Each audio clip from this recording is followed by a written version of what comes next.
আসসালামু আলাইকুম। সম্মানিত খামারি ও কৃষক ভাই ও বোনেরা, আপনারা যে যেখান থেকে আমার এই ভিডিওটি দেখতে পাচ্ছেন, আমি সবাইকে জানাই ঘাস টিভি বাংলা চ্যানেলের পক্ষ থেকে আন্তরিক শুভেচ্ছা এবং অভিনন্দন। আজকে আসলাম আপনাদেরকে দেখানোর জন্য যে আমেরিকান গুয়াতিমালা 5G ঘাসের মোতা সহ চারাগুলা কীরকম হয়।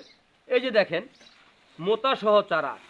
কিন্তু তার আগে আমি একটি কথা বলি, এই যে আমেরিকান গুয়াতিমালা 5G ঘাসের কোনো বীজই হয় না। এই ঘাসটা কিন্তু এই মোতা সহ চারা হয় কাটিং থেকে।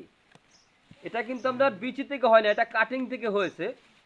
এটা কিন্তু আবার কাটিংয়ে রূপান্তরিত হবে যখন বড় হবে, তখন কিন্তু এটা কাটিংয়ে রূপান্তরিত হবে। কিন্তু এখনও এটা চারা রয়েছে। এর একটি চারা যদি আপনি এতটুকু মাটির নিচে দিয়ে যদি আপনি রোপণ করেন, একটি চারা থেকে কমপক্ষে প্রথম অবস্থায় 40 কেজি ঘাস হবে। যখন আপনি একবার কাটবেন দেখবেন আরও 10 থেকে 20 কেজি 15 কেজি বৃদ্ধি হবে, আবার কাটবেন আরও বাড়বে। এটা যত কাটবেন ঠিক তত বেশি হবে।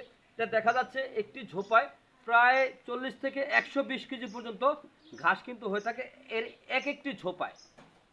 তো আপনারা যদি এই আমেরিকান গুয়াতিমালা 5G ঘাস যদি আপনার গবাদি পশুকে খাওয়াতে চান, তাহলে এই ঘাসের মোতাসহ চারা অথবা এই ঘাসের কাটিং রোপণ করবেন। এই ঘাসের কখনো বিচি রোপণ করবেন না, এই ঘাসের কোনো বিচি হয় না। এই ঘাসের কাটিং থেকে ঘাসটা কিন্তু হয়ে থাকে। তো আপনারা এই শুধু এই আমেরিকান গুয়াতিমালা ঘাস সহ দেখা যায় আপনার জারাওয়ান হাইব্রিড ঘাস, তাইওয়ান ঘাস, জার্মান অজানা সহ যে কোনো ধরনের ঘাসের কাটিংয়ের জন্য আমার স্ক্রিনে দেওয়া নাম্বারে যোগাযোগ করবেন।